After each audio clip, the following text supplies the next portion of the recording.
À 23 heures, le goût du sang en bouche, la peur au ventre, une boule lourde dans l'estomac.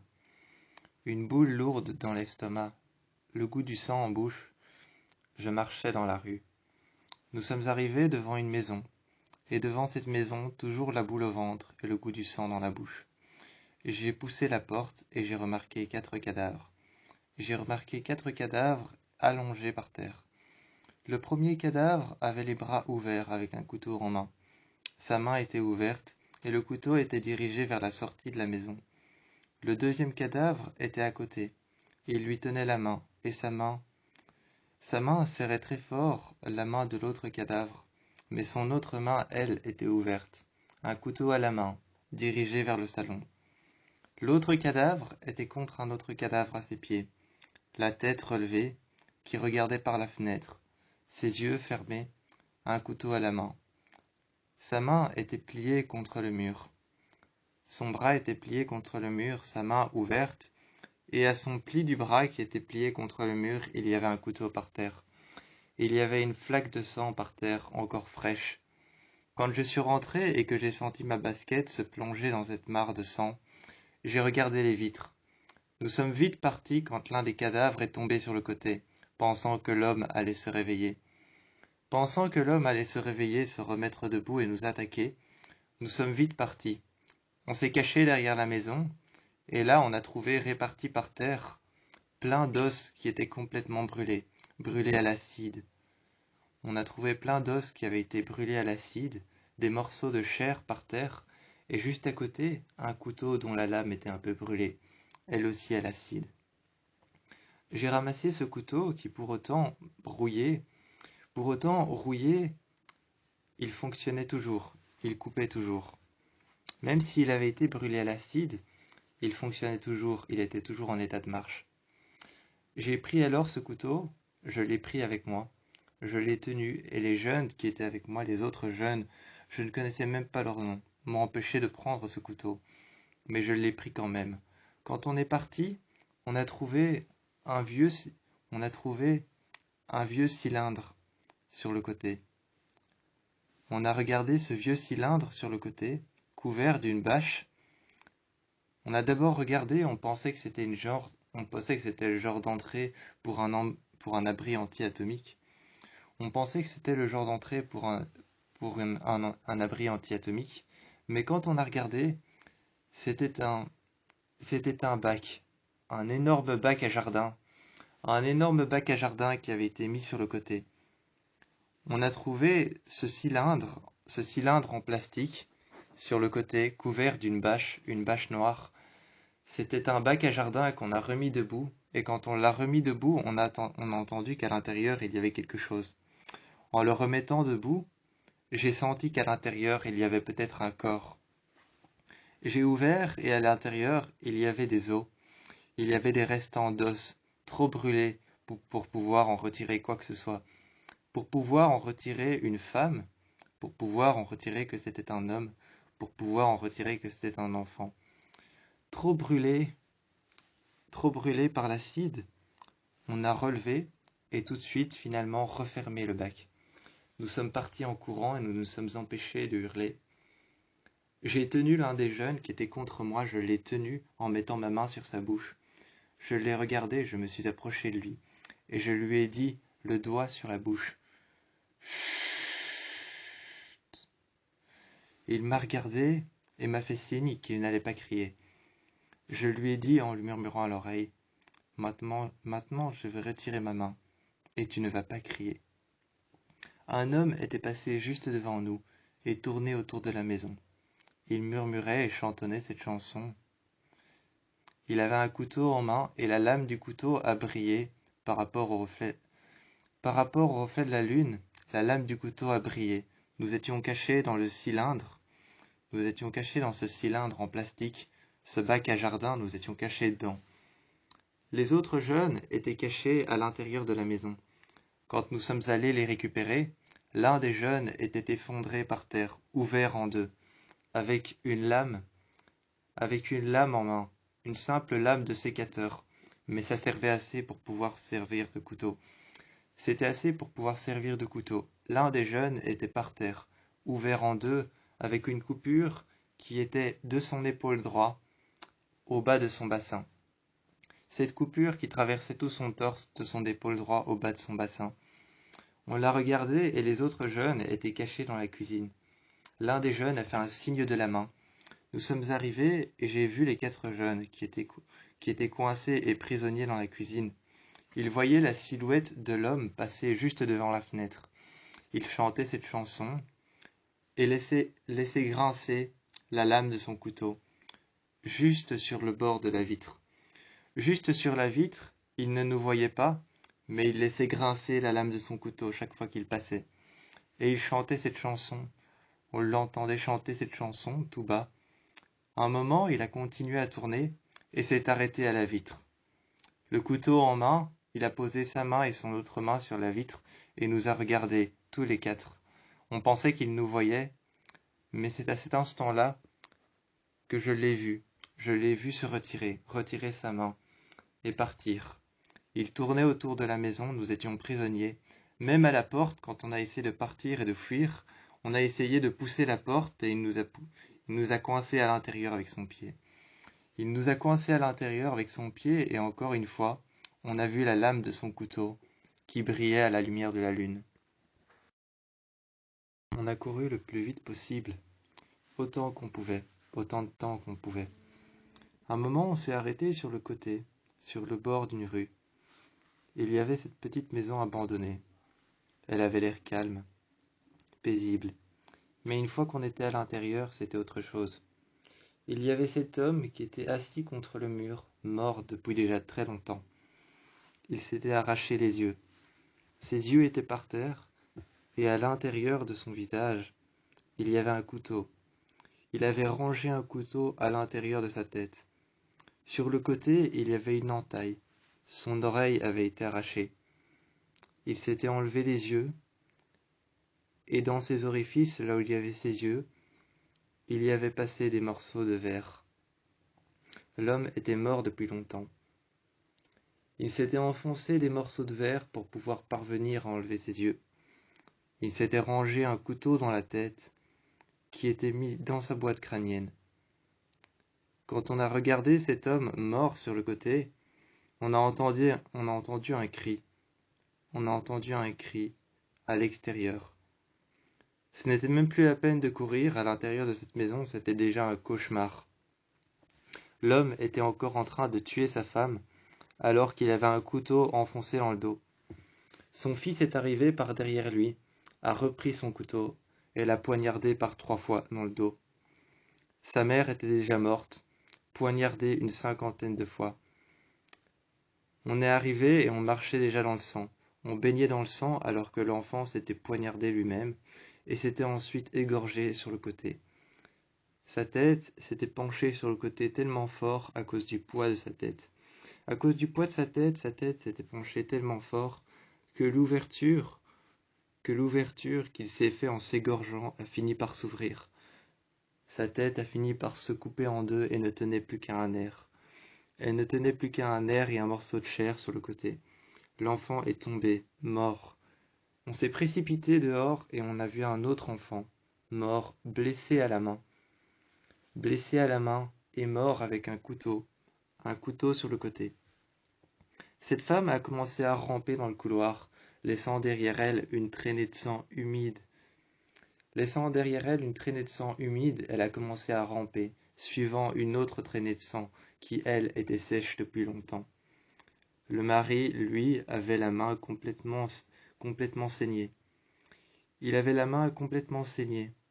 Il avait une sorte de fracture ouverte à la main. Il avait son os qui sortait de la main. Sa main était complètement couverte de sang. Il s'était ouvert au niveau de tous les doigts et s'était ouvert au niveau du poignet. Il a commencé à marcher dans la maison, il a repris un couteau dans la cuisine et a commencé à marcher. Il a marché et a suivi cette femme qui rampait. Il a suivi sa femme, sa propre femme, même avec une fracture ouverte à la main, même avec un os cassé dans sa main, même avec un os cassé dans son bras. Il a continué à la poignarder et à la poignarder et à la poignarder. Ça ne s'arrêtait jamais. On a continué à courir jusqu'à une autre maison. Le voisin nous a regardés et a dit « Mais entrez, bien sûr !» Nous sommes entrés, on se croyait enfin en sécurité. Quand il s'est tourné vers nous et qu'il nous a souri, j'ai senti qu'il avait verrouillé la porte. Il avait verrouillé la porte et avait retiré la clé. La clé, il l'avait prise, l'avait ramassée, mais en se ramassant derrière lui, il tenait un grand couteau de boucher, un couteau de cuisine. Il m'a regardé, et quand il m'a regardé, moi, je me suis tourné vers les 4 adolescents qui me suivaient. J'ai dit « Courez !» en hurlant. Ils sont partis en courant et se sont enfermés à l'intérieur. Ils se sont enfermés à l'intérieur de l'une des chambres, mais à l'intérieur de l'une des chambres, par la mâchoire inférieure, une femme s'était enfoncé le couteau. Une femme s'était enfoncé le couteau par la mâchoire inférieure. Elle était morte avec un couteau qui traversait tout son visage, qui passait par sa mâchoire inférieure, par sa mâchoire supérieure, qui enfonçait son nez et ses 2 narines, les coupait en 2, et le couteau se retrouvait à l'intérieur de ses 2 yeux. Elle s'était enfoncé ce couteau ici, en dessous de la tête, par la mâchoire inférieure. Elle était morte sur le côté.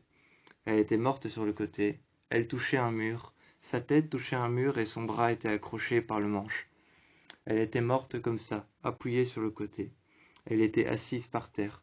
À côté, il y avait son fils, mort avec un couteau dans la gorge et un autre couteau en main. À côté, il y avait son père, mort appuyé contre le mur. Il s'était égorgé, s'était ouvert la gorge, et sa tête penchait en avant. Sa tête ne tenait plus qu'à un morceau de chair à l'arrière, et il avait un couteau en main. Les 3 couteaux étaient l'un en face de l'autre. Celui du fils était sur la main de la mère, et le couteau de la mère était sur celui du fils. Et le père, juste en face, avait sa main sur celui de sa femme et sur celui de son fils, et son couteau était sur celui de son fils et de sa femme. Ils étaient morts l'un en face de l'autre. À mon avis, ils avaient dû essayer de s'entretuer ou quelque chose comme ça. Nous nous sommes cachés là pendant longtemps. Je voyais que les 4 jeunes regardaient fixement les cadavres. Ils regardaient fixement tout le monde qui s'était égorgé, qui s'était ouvert, ou alors qui s'était encore poignardé une centaine de fois avec leur couteau. Je me suis mis à côté d'eux et j'ai dit « Chut !» Aucun d'eux n'a crié. J'ai été récupérer les 4 couteaux et j'ai donné les 4 couteaux. J'ai donné les 4 couteaux aux 4 adolescents. Aux 4 adolescents qui me suivaient, je leur ai donné les armes blanches. J'ai essayé de courir sur l'homme, de le plaquer à terre et de récupérer son couteau. Mais celui-ci m'a ouvert le bras. Il m'a coupé tout le long du bras. J'ai finalement repris son couteau. Avec des chemises déchirées que j'ai trouvées dans l'armoire, je me suis fait un bandage. J'ai dit que ce n'était pas grave et j'ai récupéré le 4e couteau que j'ai gardé pour moi. Ensuite, nous sommes partis. Nous avons trouvé plus loin, sur une autre route, une autre maison. On s'est dit qu'on allait peut-être trouver refuge dans un garage pour la nuit. Mais le cauchemar a continué quand on a ouvert la porte. Quand on a ouvert la porte du garage et qu'on est passé par le côté, par une petite ruelle, le cauchemar a continué. À côté d'une benne à ordures, un homme était mort avec le couteau enfoncé dans la tête de son fils, avec sa main dans la main de sa femme qui serrait très fort un couteau vers le haut, la lame vers le haut. On a regardé cette famille qui s'était entretuée. On a regardé cette famille qui s'était entretuée avec l'enfant qui était mort avec un couteau dans la tête, son père qui était mort avec sa main accrochée sur le manche, qui avait enfoncé ce couteau dans la tête de son fils. On avait regardé ce père qui était mort comme ça, avec sa tête qui pendait sur le côté. Il s'était visiblement égorgé avec un couteau qui était plus petit. Un couteau qui était plus petit que celui qu'il avait enfoncé dans la tête de son fils. À côté, la femme était morte, la tête penchée en avant, avec son front et ses yeux qui touchaient presque la lame du couteau qui était vers le haut. On a continué à courir et on s'est enfermé dans un garage. Quand on s'est enfermé dans un garage, on a allumé la lumière, et là le cauchemar a continué tout de même. On a levé les yeux, et au-dessus de nous, à des chaînes, à des crochets, il y avait plein de couteaux de cuisine qui pendaient vers le bas.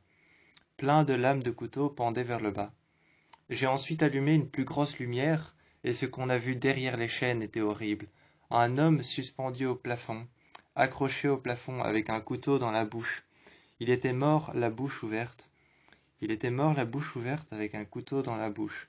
Sa femme, en haut, sur le côté, était morte dans le coin, avec une jambe cassée pour pouvoir la passer au-dessus de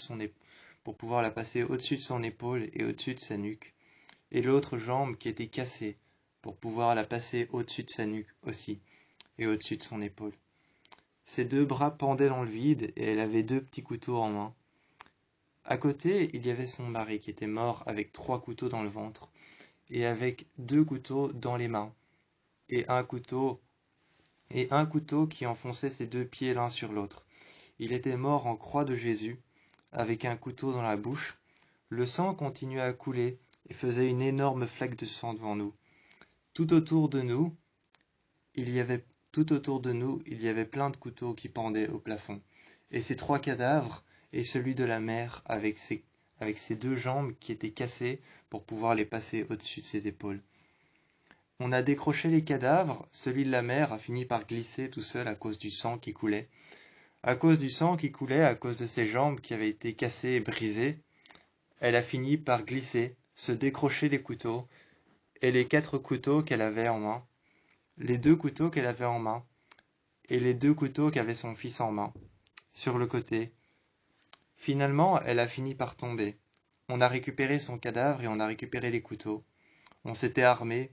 J'en ai rangé 2 à l'arrière, entre ma ceinture et mon jeans, et j'en ai donné 2 à l'un des 2 adolescents qui me suivaient. À l'un des 4 adolescents qui me suivaient, à l'un des 2, j'ai donné les 2 derniers couteaux. J'en ai rangé un derrière moi, au-dessus de ma jambe droite, et au-dessus de ma jambe gauche. On est parti et j'ai passé mon t-shirt au-dessus des couteaux.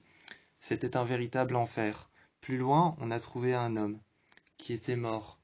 Il avait égorgé sa femme et il était encore en train de poignarder son fils.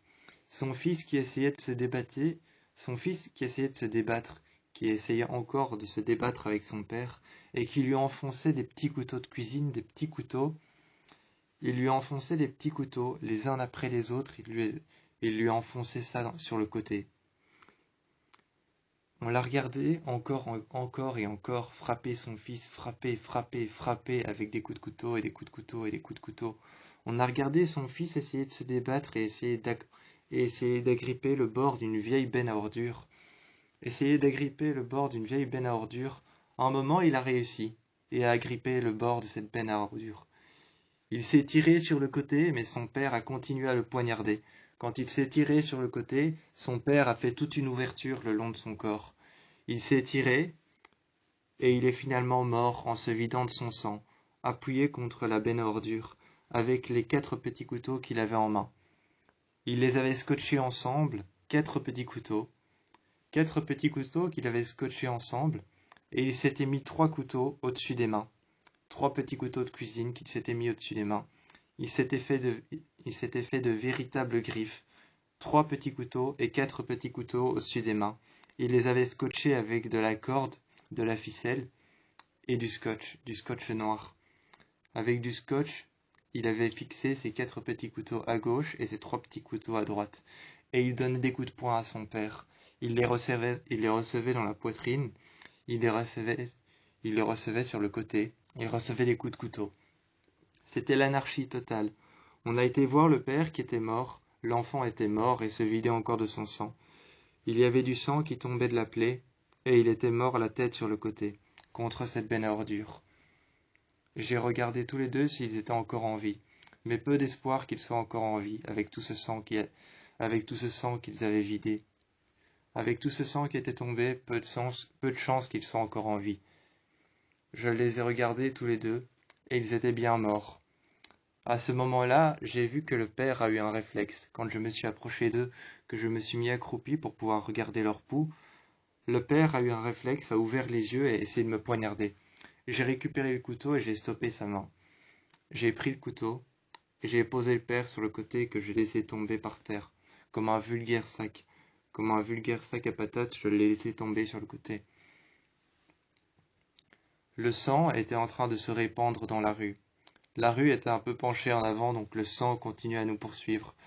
On est parti en courant, en longeant les murs pour éviter toute forme d'agression, et on a continué à courir jusqu'à un autre garage pour voir si on pouvait y passer la nuit. Il était presque minuit 36 quand on a trouvé une autre maison. On est rentré à l'intérieur et on a vu une femme qui jouait avec des couteaux. Derrière elle, il y avait des bacs ouverts. À l'intérieur des bacs, il y avait des outils de jardin. À l'intérieur des bacs, il y avait des outils de jardin, une pelle. Il y avait aussi une clé à molette. Il y avait une clé anglaise et aussi un pied de biche. On a commencé à fouiller dans les outils de jardin à voir si certains outils pouvaient nous servir. Cette femme était sur le côté, juste à côté de nous. Ça foutait un peu la pétoche, ça faisait un peu peur. Ça faisait moi même vraiment très peur. Ça faisait même vraiment très peur. Elle était à côté de nous avec un vêtement noir. Et elle remuait un couteau sur le bord, sur le coin. Sur le coin des armoires, elle remuait un couteau juste en dessous. Elle était au bar. À un moment, elle nous a regardés et a frappé très fort sur le bar. Elle a frappé très fort sur le bar et son couteau est parti sur le côté. Je l'ai récupéré, elle a juste tourné la tête et m'a regardé en me demandant « Qu'est-ce que tu fais, petit enfant ?» Je suis parti, j'ai récupéré le couteau, elle a frappé une deuxième fois et a crié « Dehors !» Quand elle a crié « Dehors !» on l'a regardée. Elle a crié ça très fort. On est parti à l'extérieur, mais on est revenu ensuite. Son enfant était arrivé et venait de se réveiller. Il venait de se réveiller à cause de ses cris. Elle était sur le bord en train de remuer un couteau sur le côté. Il y avait un pied de biche, une clé anglaise, une clé à molette dans un bac. J'avais récupéré la clé anglaise, la clé à molette et le pied de biche. Et on était parti dehors, j'avais distribué le pied de biche, la clé anglaise, la clé à molette. Tout ça, j'avais donné ça aux adolescents qui me suivaient. On est parti dehors, quand on est revenu, elle remuait le couteau sous le bar. Son enfant était derrière elle et était en train de lui dire « Maman, ça va ?» Elle s'est alors retournée avec le couteau. Elle s'est retournée lentement avec le couteau, s'est mise à genoux devant lui. Le petit enfant lui a dit « Qu'est-ce qui se passe ?» La jeune femme a levé le couteau, comme si elle mettait son doigt sur sa bouche, et a alors mis le couteau du côté de la lame sur ses lèvres. Ses lèvres se sont tranchées en deux, et elle a dit « Chut !» Elle a retiré le couteau, et quand elle parlait, elle saignait. Quand elle parlait, elle saignait, le sang coulait sur ses lèvres, sur ses deux lèvres, le sang coulait, et elle a dit à son enfant « Tu promets de rien dire à papa ?» L'enfant a dit « Oui, je le promets. » Elle a alors pris le couteau, l'a levé très fort en l'air. À cet instant-là, on a tous les trois crié, on a tous les quatre crié « Non, pars, pars maintenant !» J'ai essayé de le prévenir et de lui dire « Pars maintenant, va-t'en loin !» Tous les trois, avec l'adolescent qui me suivait et avec un autre adolescent qui me suivait, on a crié « Pars, pars maintenant !» Cet adolescent que j'avais récupéré sur le bord de la route s'est avancé un peu plus. La planche sur laquelle il s'est appuyé, pour avancer, a grincé. La femme s'est retournée. A laissé tomber le cadavre de son fils qui avait été poignardé une centaine de fois au moins en une petite minute. En une petite minute, son corps avait été poignardé une centaine de fois. Elle s'est retournée et nous a regardés. Elle nous a souri. Elle nous a simplement dit « Vous savez que vous êtes de gentils enfants. » À cet instant-là, on a fermé la porte, mais derrière, on l'a entendu hurler et crier. Elle venait de se frapper la tête contre la lame elle-même qui était vers le haut. Elle s'était frappé la tête comme si elle se frappait la tête avec un marteau ou avec une massue. Elle s'était frappé la tête et enfoncé le couteau juste dans la tête, entre les deux yeux. Le couteau était enfoncé de travers entre ses deux yeux. Quand on a réouvert la porte, elle était par terre. Elle tenait le couteau sur son visage enfoncé, et on s'est retenu de crier. Celui que j'avais récupéré sur le bord de la route avec un couteau en main qui tremblait encore, je l'ai tenu contre moi, je le protégeais. J'ai mis ma main sur son visage et je lui ai dit « Chut, maintenant tu ne vas pas hurler. » J'ai retiré ma main et je lui ai dit « Tu n'hurles pas. » Il n'a rien dit et on a continué à courir. On a couru jusqu'à une deuxième maison. Cette maison était vide, elle avait l'air d'être complètement vide, personne, pas d'accident, pas d'incident de poignard, pas de couteau par terre, rien. Cette maison avait l'air sûre. On est resté là une nuit et on a dormi. On a éteint toutes les lumières, mais d'abord on a bien vérifié derrière toutes les portes et on a bien vérifié toutes les pièces. Il n'y avait rien, juste quelques marques de sang sur les murs. Mais ça ce n'était rien, on pouvait les nettoyer avec de l'eau.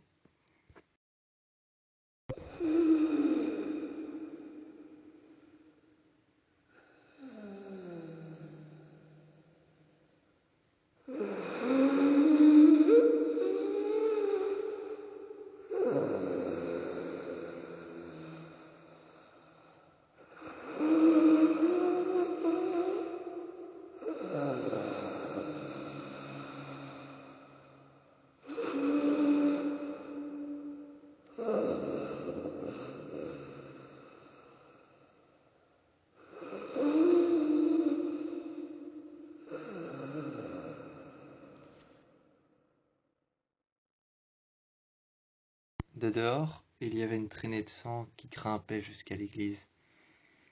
Il y avait plusieurs marches et un pavillon. Il y avait un pavillon et plusieurs marches et une traînée de sang. Sur le pavillon, juste en face, il y avait une centaine de corps qui se superposaient les uns sur les autres, des membres de la paroisse. Des membres de la paroisse, des membres de l'église, des membres de l'archevêque, qui étaient tous superposés les uns sur les autres, un couteau enfoncé dans le ventre. Il y avait un membre de la paroisse, un couteau enfoncé dans le ventre, qui était penché sur le côté, sur un curé, sur un prêtre. Il y avait un prêtre penché sur un autre prêtre, avec un couteau dans le ventre, tous les deux égorgés, à tel point que leur tête ne tenait plus qu'à un morceau de chair. J'ai été voir toutes ces personnes mortes. Il y avait au moins une trentaine de curés, une trentaine de prêtres. À côté, il y avait au moins une bonne vingtaine de religieuses. Et à côté, il y avait l'évêque, mort depuis longtemps. Il y avait la mère des sœurs avec un couteau enfoncé dans la poitrine, et un deuxième couteau qui était enfoncé sur le côté, dans sa gorge. La pointe du couteau ressortait de l'autre côté, et elle respirait très mal. Quand on a ouvert les portes de l'église, on a vu sur la croix, une grande croix, sur la grande croix qu'il y avait au mur, une grande croix en bois, peinte en blanche. On a vu que la croix, tout en bas, il y avait du sang. Il y avait du sang qui coulait sur cette croix. On a levé les yeux et un prêtre avait été empoignardé. Un prêtre avait été poignardé une centaine de fois. Il y avait des hommes et des femmes qui étaient comme s'ils priaient. Des hommes et des femmes étaient comme s'ils priaient, mais quand j'ai été voir, leurs mains étaient si proches de leur visage qu'ils tenaient en fait un petit couteau en main qui était enfoncé dans leur visage. Cela faisait comme s'ils priaient. Le prêtre était embroché avec des couteaux grossièrement sur la croix. Des couteaux aux mains et des couteaux à l'autre main. Un couteau dans la bouche et un couteau dans la gorge. Un autre sur les deux pieds qui étaient mis l'un sur l'autre. Un autre couteau enfoncé grossièrement. Il était accroché. Je regardais le prêtre avec son étole sur les épaules. Le prêtre était accroché. Et tout autour, il y avait des civils qui étaient assis sur les bancs. Leur tête était tellement enfoncée sur leurs mains qui paraissaient être mises en position l'une contre l'autre comme s'ils priaient, que en main ils portaient un petit couteau. J'ai regardé sur le côté et à l'intérieur du confessionnal. À l'intérieur du confessionnal, il y avait une bonne sœur, penchée vers l'avant. Cette bonne sœur, penchée vers l'avant, avait un couteau enfoncé dans l'oreille. Elle le tenait très fort et très serré. J'ai dû décrocher ses doigts du manche pour pouvoir le récupérer. Je l'ai récupéré, et son cadavre s'est penché de l'autre côté. Elle saignait de l'oreille, et du sang a commencé à couler. J'ai refermé le confessionnal et du sang a commencé à se répandre partout. L'une des personnes qui était sur le banc, l'un des civils qui était sur le banc, une femme avec une robe rouge, une robe rose qui était devenue rouge à cause du sang. Cette femme, avec cette robe rouge imbibée de sang frais, a finalement penché la tête sur le côté.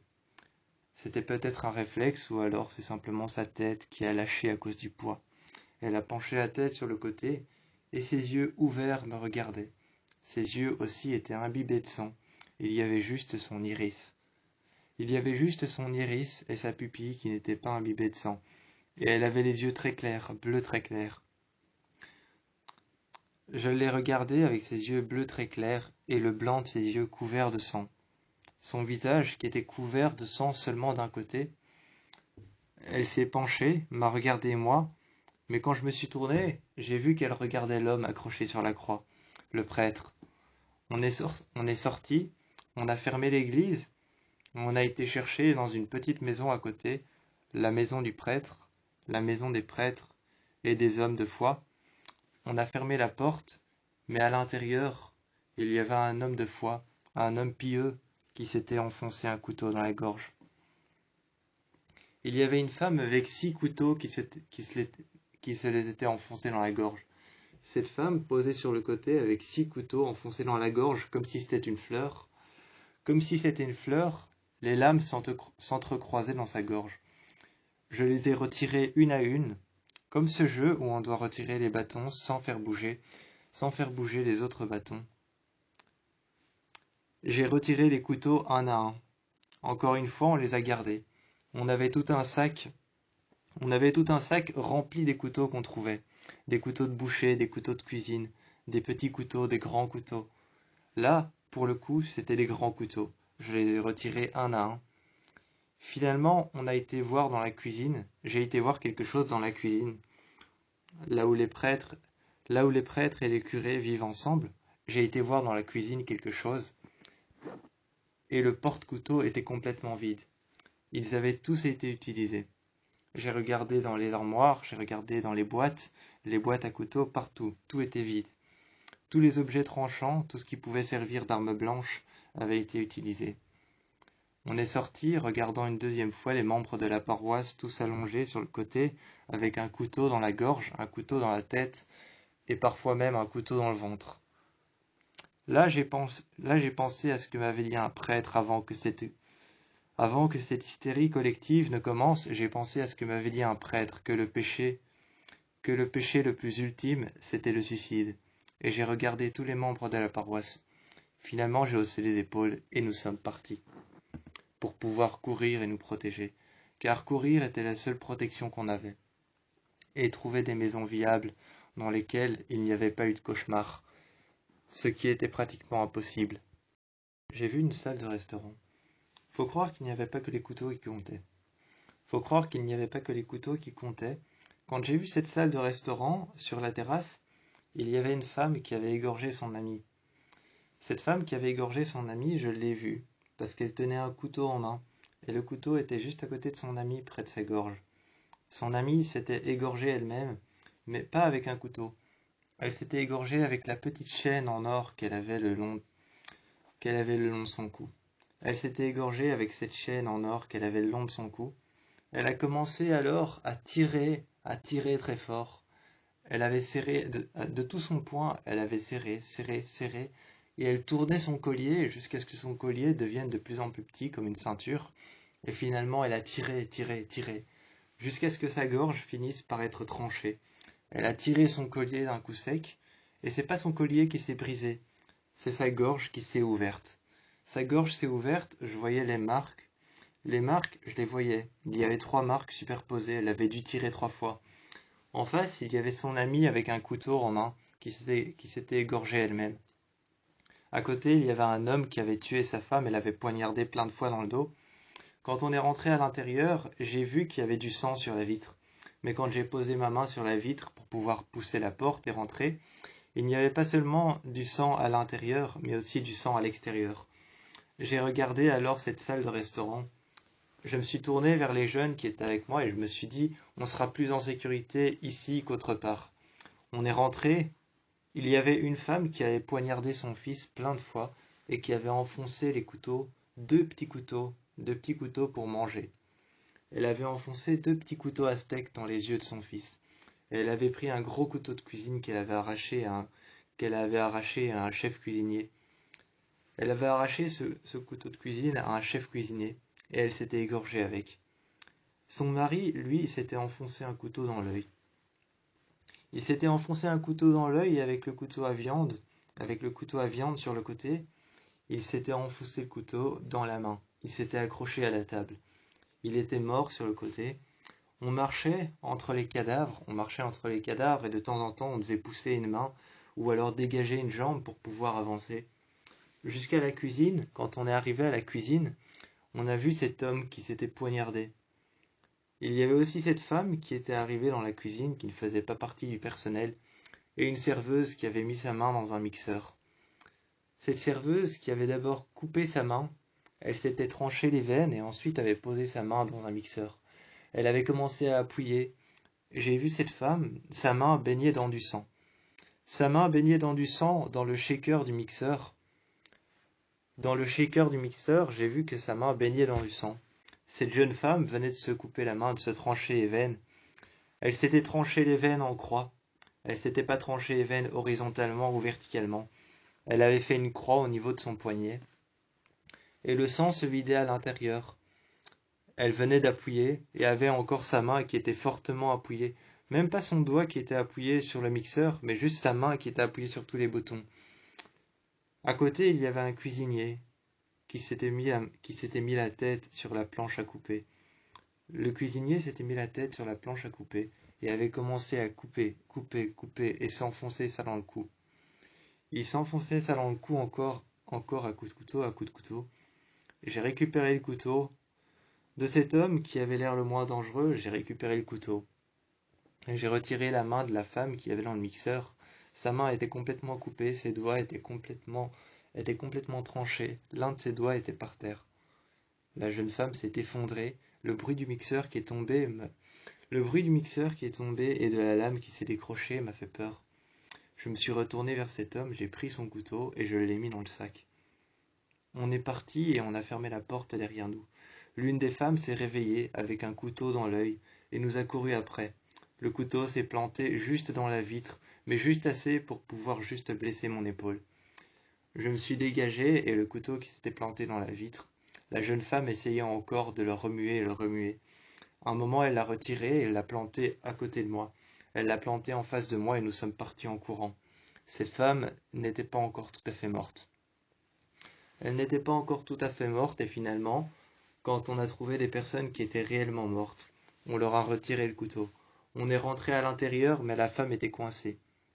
On a refermé la porte de l'autre côté, elle nous a poursuivis jusque dans les cuisines, mais quand on a fermé la porte, la lame de son couteau a finalement été coincée dans les portes de la cuisine qu'on a refermées. Des portes en papillon. Elle était coincée et finalement, quand elle a retiré le couteau, on a entendu un cri, on a entendu hurler. Je suis retourné en arrière voir ce qui s'était passé. Elle avait réussi à dégager le couteau et elle s'était enfoncée dans l'œil. Ensuite, elle s'est égorgée avec un autre couteau pris sur la table. Elle est tombée par terre et je l'ai regardée. Du sang avait giclé juste devant moi. Sur la fenêtre, du sang avait giclé juste devant moi. Un jet de sang s'était étalé sur la porte. Je suis parti et on ne s'est pas retourné. Finalement, on n'était pas si en sécurité que ça.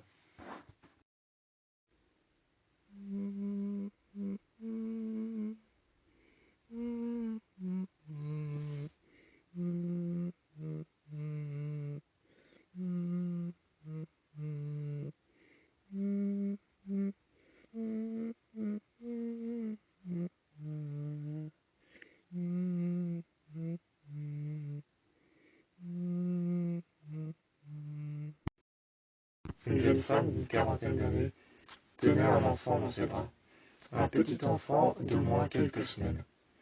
Elle était en train de lui chanter une berceuse. Quand on s'est avancé et qu'on a regardé la jeune femme lui chanter une berceuse, cette jeune femme tenait dans sa main un couteau. Elle tenait dans sa main un couteau et quand elle a levé le couteau qu'elle tenait dans sa main,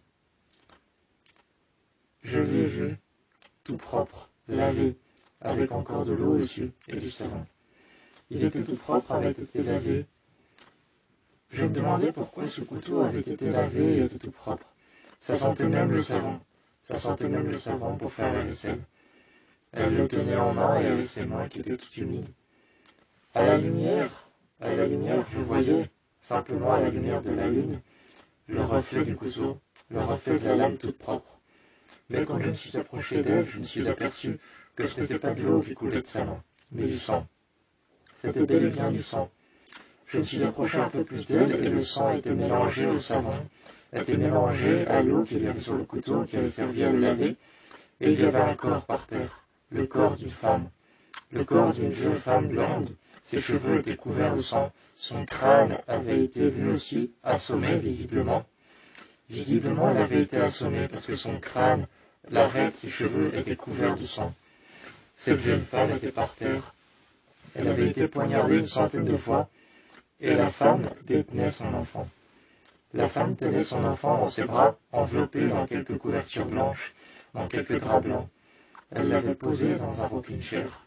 Elle s'était assise dans un rocking chair et s'était posée avec l'enfant. Elle avait posé l'enfant à l'intérieur d'un berceau pour enfants qui se balançait de droite à gauche. Elle avait posé l'enfant, mais juste au-dessus, je voyais qu'elle accrochait des couteaux à steak, des petits couteaux à steak. Elle accrochait des petits couteaux, des grands couteaux au-dessus, et elle faisait un berceau avec des couteaux, juste au-dessus de l'enfant.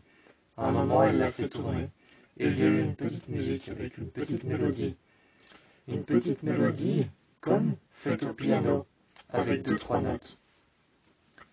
J'ai regardé la femme, j'ai essayé de lui empêcher de tuer l'enfant, mais ce n'était pas ses intentions. C'était juste de jouer avec les couteaux et de regarder cet enfant qui appartenait à cette femme. Son intention, c'était peut-être tout simplement de tuer. Ensuite, quand j'ai essayé de l'en empêcher, de prendre les couteaux, quand j'ai essayé de l'en empêcher, elle a pris l'enfant, a essayé de partir avec en courant. J'ai essayé d'en empêcher de prendre les couteaux et d'en accrocher de plus en plus au-dessus de l'enfant. Elle est partie en courant avec cet enfant, je l'ai regardé. Je l'ai regardé courir et finalement, je l'ai rattrapé. Elle s'est retournée vers moi, a jeté l'enfant sur le côté. Elle a jeté l'enfant sur le côté, dans les bras de sa mère. Sa mère s'est relevée, égorgée, avec la gorge ouverte, a récupéré son enfant. Le sang coulait et l'enfant était couvert de sang. J'ai regardé la femme et elle s'est égorgée devant moi. Le sang a alors surgi. Le sang a alors surgi de nulle part en pleine nuit noire. En pleine nuit noire, le sang a surgi nulle part. Je n'ai pas vu le sang éclater contre la vitre. Je n'ai pas vu le sang éclater contre la vitre. Je n'ai pas vu le sang se poser sur la vitre en jet. Comme un geyser, je n'ai pas vu le sang. Mais j'ai simplement entendu un geyser se poser sur la vitre. J'ai entendu un geyser, une sorte de jet humide comme de l'eau. Et je me suis surpris. À un moment, j'ai allumé la lumière à l'intérieur de la maison. Et là, en pleine nuit noire, j'ai pu voir qu'il y avait plein de sang qui coulait. J'avais simplement entendu le bruit du sang se poser sur la vitre. Quand j'ai entendu le bruit du sang se poser sur la vitre en geyser, j'ai regardé la jeune femme. Je l'ai levée, je l'ai prise près de moi. Elle essayait encore de parler, mais elle parlait un peu avec sa gorge, avec le fond de sa gorge. Elle parlait avec le fond de sa gorge, là où elle avait été égorgée. Elle essayait de me dire quelque chose. Je l'ai prise, je l'ai relevée et j'ai dit « Je suis désolé ». J'ai pris le couteau dans sa main et je l'ai égorgé une deuxième fois. J'ai ouvert entièrement sa gorge. Sa tête s'est penchée en arrière et ne tenait plus qu'un morceau de chair encore une fois. J'ai posé le cadavre assis par terre et j'ai laissé l'enfant entre ses bras. Je ne savais pas quoi faire de l'enfant et je n'étais pas qualifié pour m'occuper d'un autre enfant alors que j'avais déjà 4 adolescents avec moi. On a couru et on est parti. On pensait cette maison sûre et sécurisée, mais ce n'était pas le cas. Ce n'était jamais le cas de trouver une maison sûre et sécurisée. Au commissariat de police, toutes les armes à conviction avaient disparu. Toutes les armes à conviction avaient disparu. tout ce qui avait été mis sous scellé avait disparu. Il y avait une femme dans le poste de police. Dans le poste de police, il y avait une femme qui était assise. Elle était assise par terre et s'était égorgée. Elle s'était égorgée et tenait un couteau en main. Il y avait un homme avec une matraque à la main, le crâne défoncé. Cet homme avec une matraque à la main, le crâne défoncé, était assis à côté d'elle. Il y avait un autre homme encore à côté de cet homme qui avait le crâne défoncé et la matraque dans sa main. Tous leurs ceinturons avaient été enlevés. Il y avait une femme, sûrement une femme qui avait commis un meurtre et qui avait été arrêtée juste à temps, qui s'était égorgée sur la table. Juste en face d'elle, il y avait les 3 ceinturons des 3 personnes. Le policier, qui était à côté de celui qui s'était défoncé le crâne, avait son flingue en bouche. Il n'avait pas seulement son flingue en bouche, il n'avait pas seulement son arme en bouche, mais le chargeur était à côté de lui et il l'avait en main. Il avait en main le chargeur et il s'était enfoncé son arme dans la gorge. À côté, il y avait une autre femme qui avait tenté de lui enlever son arme, qui avait tenté d'égorger cet homme pour pouvoir récupérer son arme par sa gorge. Cette femme avait la main couverte de sang et son arme à la main. Elle était contre la table en métal. Il y avait un miroir sans teint, mais à travers lequel on ne pouvait plus se regarder, parce que de l'autre côté, il y avait plein de sang. Tout le monde était mort. La réceptionniste s'était égorgée. Sa tête était penchée sur l'ordinateur. Sa tête était penchée sur l'ordinateur et il y avait son ordinateur perso. Il y avait plein de dates de choses qu'elle devait faire et une date écrite en rouge sur laquelle il était écrit « Mourir ». Il était écrit « Mourir, me donner la mort », entouré sérieusement en rouge. Et cette femme s'était donné la mort. Il y avait un couteau juste à côté d'elle qu'elle avait certainement récupéré pendant que ça avait commencé, pendant que cette folie meurtrière avait commencé, elle avait certainement récupéré un couteau à l'intérieur des coffres, à l'intérieur de tous ces petits paquets qui étaient sous-scellés. Tous ces petits paquets en carton à l'intérieur desquels il y avait des armes sous-scellées, des couteaux sous-scellés, des preuves. Elle avait certainement été récupérer un couteau, s'était égorgée. Et elle était morte là. Il y avait une autre femme et son enfant qui s'étaient tiré une balle. Son crâne était perforé. À l'intérieur, elle avait un couteau et s'était déchiré la mâchoire. Elle s'était déchiré la mâchoire et était posée sur le côté. Son enfant qui était à côté d'elle, lui n'avait rien, mais avait un couteau en main. Quand j'ai soulevé son t-shirt pour regarder, il s'était lacéré tout le corps. Il n'y avait pas un seul endroit sur son corps où il n'y avait pas une griffe ou une lacération. Ses épaules étaient complètement griffées, ses mains complètement griffées, ses bras complètement coupés. Il était coupé complètement. Cet enfant saignait de partout. Sa peau était rouge, avec du sang qui avait séché. Il était à côté de sa mère. Sa mère avait la gorge complètement rouge. Elle avait un couteau en main. Et j'ai été voir ensuite le long couloir de la petite pièce où tout était mis sous scellé, toutes les armes, les pièces à conviction. Tout avait disparu. Tout ce qui pouvait servir à couper ou à se tuer avait disparu. Et cette femme avait tué son enfant. Et tout le commissariat s'était égorgé. J'ai été voir ensuite dans une voiture, j'ai forcé la porte, j'ai cassé la fenêtre, j'ai ouvert la porte et à l'intérieur, un corps est tombé. Une femme avec un couteau en main. Un homme avec un flingue en main, qui était appuyé contre le rebord de la fenêtre. Un homme appuyé contre le rebord de la fenêtre avec du sang venait de se faire sauter la serviette. En main, il avait un couteau. Il s'était égorgé comme sa collègue qui était appuyée sur le volant. Son corps est tombé quand j'ai ouvert la fenêtre. Quand j'ai cassé la fenêtre et que j'ai ouvert la porte, son corps est tombé par terre, elle avait un couteau en main. Juste derrière, la personne qui était derrière les barreaux, qui était montée à l'arrière, la prisonnière et le prisonnier, ils étaient deux, c'étaient tous les deux égorgés aussi. On avait laissé l'arme derrière avec eux, sous-scellée dans une boîte en métal. Et j'ai vu qu'il y avait des coups. il y avait des coups et des blessures sur le front de l'un, de l'un des deux. Sur le front de l'un des deux, de la femme ou de l'homme, il y avait des coups. J'en ai alors déduit et j'ai aperçu que le couteau qu'il avait en main était couvert de sang. J'en ai déduit qu'avant de se donner la mort, avant de s'égorger, il avait essayé de se frapper la tête contre la boîte en métal, à maintes reprises pour pouvoir ouvrir la boîte et qu'elle cède enfin. Il s'était frappé jusqu'à la mort, il s'était frappé jusqu'au sang, et la boîte s'était enfin ouverte et il avait pu récupérer le couteau, et il s'était ouvert la gorge. À côté, il avait prêté le couteau à son ami qui avait fait le vol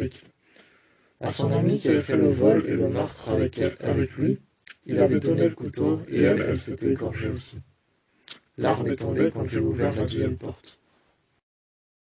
Il y en avait d'autres qui étaient plus inventifs. On est rentré dans une maison et on a trouvé le cadavre d'une jeune femme, les os brisés. Les mains derrière le dos, les os brisés, les mains brisées, avec derrière elle la douche qui continuait de couler. Ça nous rappelait fortement quelque chose, un film. Psychose. On a regardé cette femme, son dos était couvert de coupures. Elle avait essayé de se débattre, ses mains étaient couvertes de coupures et ses doigts aussi. Ses ongles étaient arrachés. Cette femme était attachée dans la douche. Son dos était couvert de coupures profondes. Et son dos était couvert de coupures profondes, mais surtout de plein de fois l'homme qui a essayé de la poignarder. Plein de fois l'homme a essayé de la poignarder. Il y avait des coups de couteau bien profonds, et cette femme était accrochée dans sa douche. Il y avait du sang partout sur les plaques en verre. Sur les plaques en verre qui séparaient la douche, il y en avait plein. Il y avait 2 plaques en verre l'une sur l'autre. Et sur le carrelage sur les murs, il y avait plein de sang partout. Ces 2 plaques en verre qu'on pouvait mettre l'une contre l'autre étaient juste couvertes de sang. C'était horrible. L'homme qui avait essayé de la poignarder avait été ébouillanté. Son visage était complètement couvert de brûlures au 3e degré. Il avait la tête dans l'évier, il y avait encore de l'eau dans l'évier, et il avait son couteau derrière lui, toujours à la main. Son couteau à la main qui avait griffé le miroir et fait une griffe presque tout du long le miroir. Je lui ai enlevé le couteau. L'homme s'est tourné et j'ai vu ses yeux qui étaient blancs. Ses yeux étaient blancs et brûlés. L'homme avait peut-être ouvert les yeux dans l'eau bouillante. Je l'ai regardé un instant avant qu'il ne tombe par terre. La jeune femme qui était dans la douche était complètement chaude. Son corps était chaud. C'était bizarre de voir un cadavre d'une femme qui était complètement chaud, qui était complètement envahie par le sang. Elle était envahie par le sang. Elle était pleine de sang, des épaules jusqu'en bas du bassin. Jusqu'aux jambes, jusqu'aux pieds, jusqu'en dessous de ses ongles. Mais ses ongles avaient été arrachés et avaient été posés dans sa bouche. J'avais envie de dire dommage pour elle. J'ai refermé les rideaux. J'ai refermé les deux portes. Les 2 portes qui étaient en verre, je les ai refermées. Les 2 plaques en verre, je les ai refermées. J'ai laissé la femme là. On est parti. Et à l'intérieur de la maison, on a aussi trouvé 2 enfants qui étaient morts égorgés sur le canapé. La télé était éteinte, la télécommande juste à côté d'eux. Je suppose qu'avant d'être égorgés, ils regardaient la télé tranquillement. Leur mère était revenue, il y avait un essuie blanc couvert de sang. Je suppose que ce qui s'est passé, c'est que leur mère est venue, les a pris contre le fauteuil, les a égorgés. Et l'essuie blanc devait certainement être sur ses cheveux quand les enfants se sont débattus. Le père a certainement essayé de l'arrêter parce que lui, il était contre la vitre. La vitre avait éclaté contre son poids et il était tombé en arrière. La vitre lui avait tranché la gorge comme une guillotine. Son corps était par terre et il avait un couteau en main. Il allait aussi tenter d'essayer d'égorger sa propre femme. J'ai regardé cette scène. J'ai été chercher les couteaux qu'il y avait dans la cuisine, voir s'il y en a encore. J'ai cherché partout. Quand j'ai cherché sur le porte-couteau, il n'y en avait plus aucun. Plus. Il ne restait plus qu'une paire de ciseaux pour couper des herbes aromatiques. Il ne restait plus que ça, une paire de ciseaux pour couper des herbes aromatiques. J'ai regardé le porte-couteau et partout ailleurs, dans toutes les armoires, dans tous les tiroirs, rien. Il les avait déjà tous pris pour pouvoir s'entretuer. Dans la piscine, il y avait un cadavre qui flottait, une porte qui était ouverte. Et le cadavre qui flottait serrait très fort un couteau. La porte qui était ouverte, la vitre était complètement griffée. C'était la jeune fille d'en haut, de la maison d'en face, qui s'était jetée depuis de sa fenêtre. Elle s'était jetée depuis de sa fenêtre et était tombée dans l'eau. J'ai été chercher le cadavre et je l'ai tiré vers moi. Je me suis coupé avec le couteau, mais j'ai récupéré son couteau et son arme. Mon but, c'était de survivre à travers cette folie collective, mais surtout, mon but, c'était de parvenir à enlever le couteau de tout le monde. Une fois que j'aurais fait ça, je pourrais partir avec la voiture très loin. On a peut-être marché une centaine de mètres, avant de trouver 3 instituteurs qui s'étaient donné la mort. On a trouvé 3 instituteurs qui s'étaient donné la mort juste devant un lycée. La première femme s'était égorgée. Sa nuque était penchée en avant, et le sang se vidait. Le sang se vidait par rapport à l'entaille qu'elle s'était fait à sa nuque. Elle s'était tranché la nuque, elle s'était tranché le cou, et le sang se vidait de ce côté-là. De ce côté-là, là où elle s'était tranché la nuque, le sang se vidait par derrière et coulait le long de son bras. Son bras était penché sur le côté, par terre, et le sang coulait sur son bras et formait comme une rivière de sang qui se terminait dans sa main, entre ses doigts. Elle était couchée sur le côté, avait un couteau à la main, et elle s'était égorgé le cou, et était penchée en avant, avec cette petite rivière de sang qui à l'intérieur coulait le long de son bras. Elle était penchée en avant et il y avait le sang qui se vidait encore et encore par sa nuque, et encore par son cou. Elle était penchée en avant, et par son cou le sang coulait et coulait. C'est comme s'il y avait encore du sang qui se fabriquait, comme si son cœur était encore en train de battre et de mettre plein de sang dans son corps, comme si son cœur était encore en train de battre et de remplir son corps de sang, de mettre encore des litres et des litres de sang. Ça n'arrêtait pas de couler. À côté, il y avait un homme qui s'était enfoncé le couteau juste au niveau de l'aisselle, un petit peu au-dessus, et il s'était égorgé. Il s'était fait une entaille au niveau du cou, une petite entaille. Il était penché sur le côté, tenait son couteau, et de l'autre côté, il avait une main par terre. On ne sait pas pourquoi. Il avait une main par terre, un pied relevé comme s'il avait essayé de se relever. Il avait un pied qui était par terre. Une de ses baskets était par terre et sa jambe était pliée.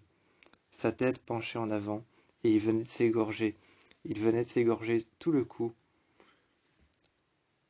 J'ai regardé cet homme, et à côté il y avait encore un homme, un vieil homme, avec la barbe qui était remplie de sang, avec la moustache remplie de sang, les cheveux et l'arrêt des cheveux qui étaient remplis de sang aussi. Ses yeux étaient remplis de sang aussi. Il avait du sang séché au niveau des yeux, du sang séché au niveau des yeux, il avait du sang séché. Je l'ai regardé, il avait un couteau en main, et s'était égorgé. Il s'était égorgé le cou, et était penché en avant. À côté, il y avait un élève, qui était juste penché sur le côté, Il avait quelques coups de couteau sur le torse. Mais pas plus. Quand je l'ai bougé et qu'il est tombé juste devant moi, parce que je l'ai bougé et que j'ai mis ma main derrière, ma main était couverte de sang. Il est tombé, son dos a glissé parce qu'il y avait plein de sang, et il y avait une centaine de coups de couteau à l'arrière. J'ai regardé son cadavre tomber, et une centaine d'autres enfants derrière lui. On est rentré à l'intérieur, le couloir était vide. Il était vide et bien trop silencieux pour que je puisse penser qu'il n'y avait rien, qu'il n'y avait pas de danger. On est allé voir là où il y avait toutes les caméras. On est allé voir. Il y avait une caméra qui avait filmé un cours, et pendant ce cours, l'un des élèves avait sorti un couteau, avait assassiné deux de ses compagnons qui étaient à côté de lui. Deux des élèves, il les avait poignardés plein de fois à l'arrière du dos. Plein de fois devant. Il les avait poignardés. Ensuite, il s'en est pris à la prof et l'a poignardé plusieurs fois. Il a enfoncé le couteau à côté. Il a enfoncé le couteau juste sur le tableau. Sur le tableau noir, il a enfoncé le couteau. Plusieurs fois, il a poignardé le tableau noir, a mis la prof juste là où il avait poignardé le tableau noir, et puis ensuite l'a poignardé. Le sang était en train de se répandre partout sur le tableau, et commençait à couler à vif sur les murs blancs. Personne n'avait survécu à ce massacre, même pas cet élève qu'on a retrouvé devant son casier, avec son couteau dans son casier ouvert, et lui qui était par terre avec la gorge ouverte. Son couteau était à sa main, mais je ne l'ai pas pris. J'avais trop peur qu'il se réveille et qu'il essaye de me tuer à mon tour. J'avais une certitude, c'était que le mal n'avait pas touché partout. C'était ma seule certitude et je m'étais assis par terre pour pouvoir y réfléchir. À un moment, les 4 adolescents qui me suivaient, que j'avais décidé de sauver et de garder près de moi pour pouvoir faire en sorte qu'ils échappent à tout ça, sont venus près de moi et m'ont demandé ce qui se passe. Je leur ai expliqué que j'avais une certitude, c'était que le mal n'avait pas touché partout.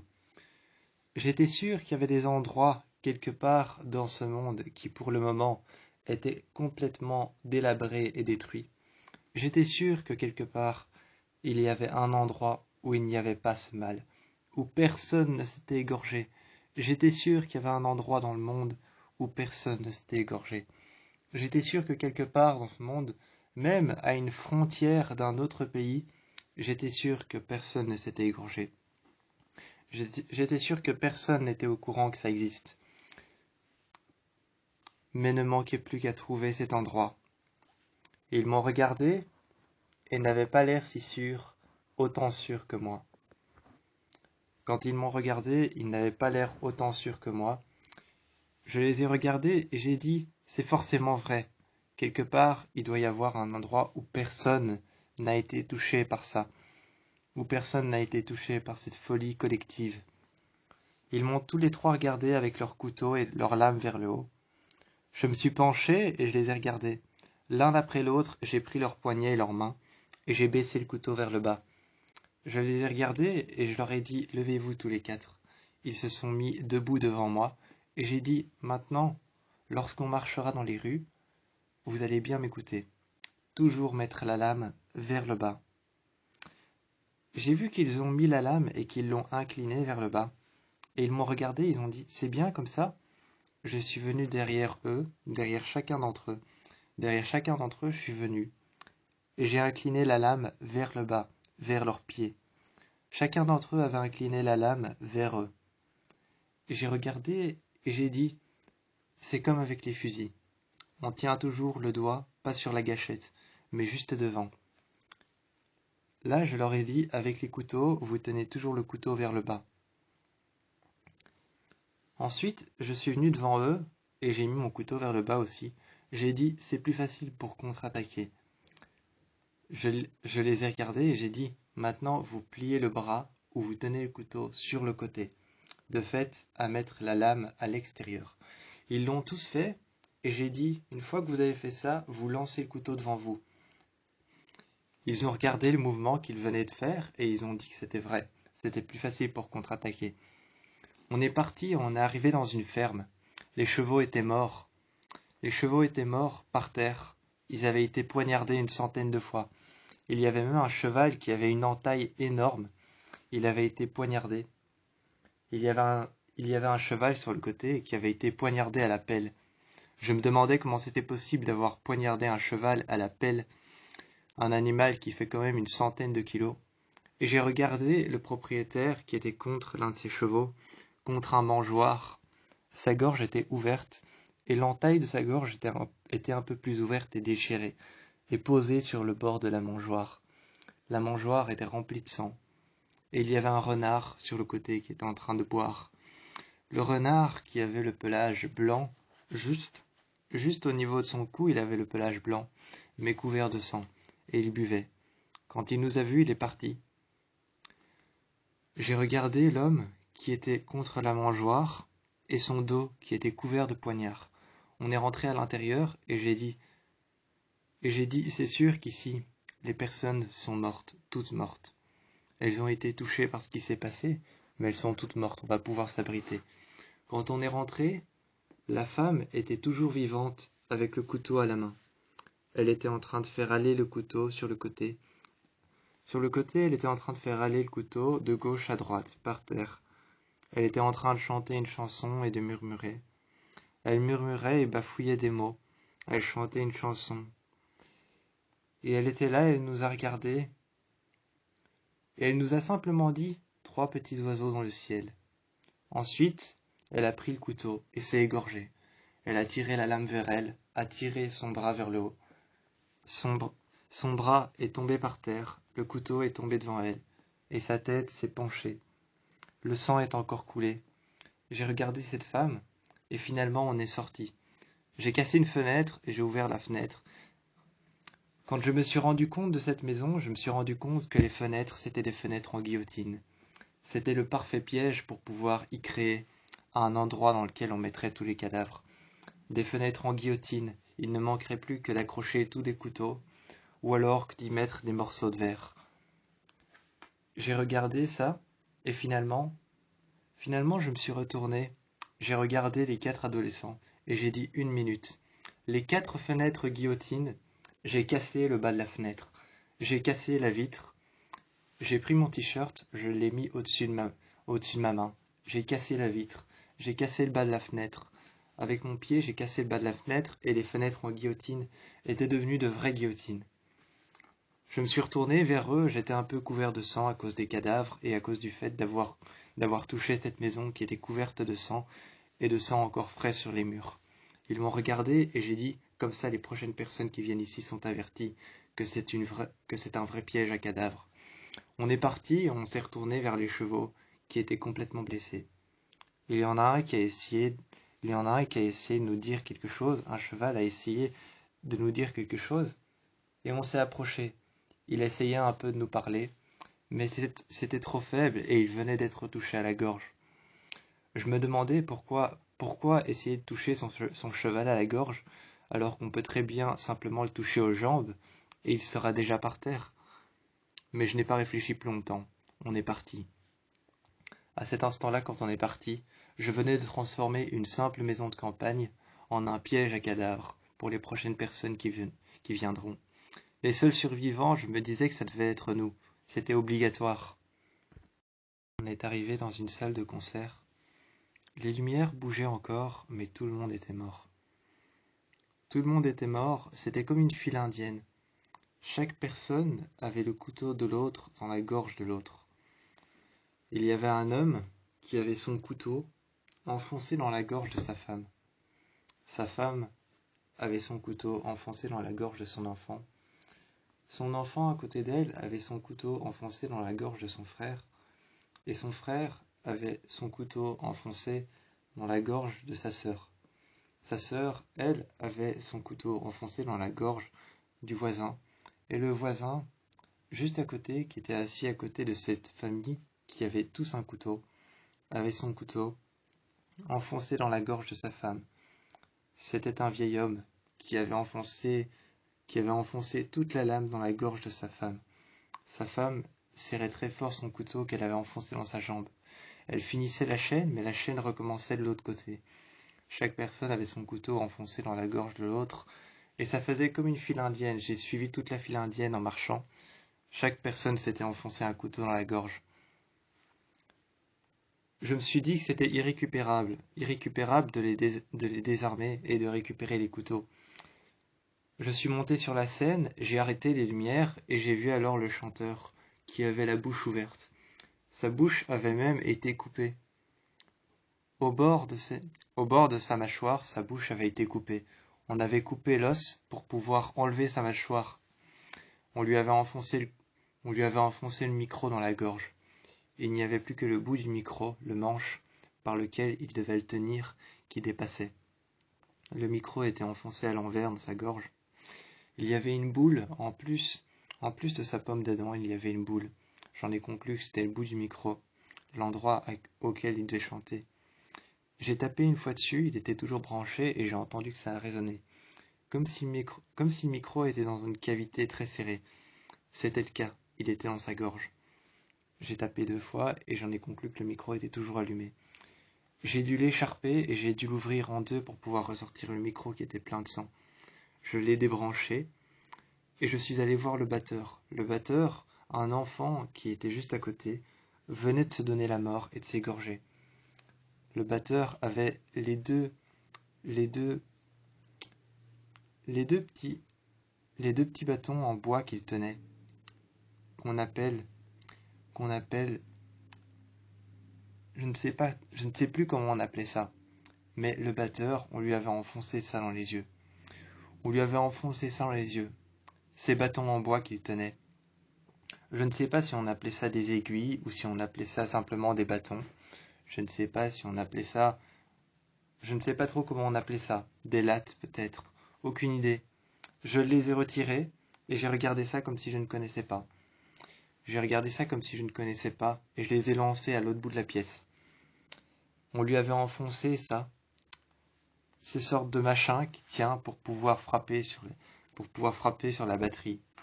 Peut-être qu'on appelle ça des aiguilles à batterie, je ne sais pas trop. J'ai regardé le batteur et je me suis dit, quel pauvre homme. Il est mort. Un autre qui avait une guitare avait été égorgé. Il avait été égorgé, posé par terre, et l'une des cymbales de la batterie avait été retirée, pliée en 2 et enfoncée dans sa gorge. L'homme était par terre, on lui avait plié un bras vers l'arrière. On avait plié un bras vers l'arrière, comme les cadavres, et plié un bras dans l'autre sens, vers le bas. L'un de ses bras était plié en 2, couché par terre, avec l'un de ses bras vers ses jambes et l'un de ses bras vers sa tête, avec une cymbale qui était juste dans l'entaille qu'il avait dans sa gorge. Pendant que l'autre avait ses bâtons de batteur enfoncés dans ses yeux que j'avais retirés. Je les ai finalement remis à leur place.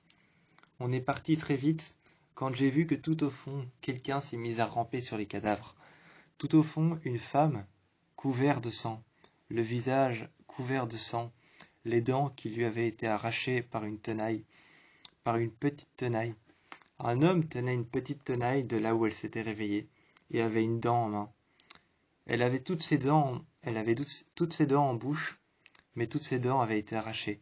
Elle lui avait été posée en bouche et quand elle s'était réveillée, elle avait craché toutes ses dents par terre. Elle était en train de ramper sur les cadavres, un couteau à la main, et elle était prête à nous attraper. On est parti en courant et on s'est retrouvé dans cet endroit sinistre, une salle de concert là où tout le monde avait été tué.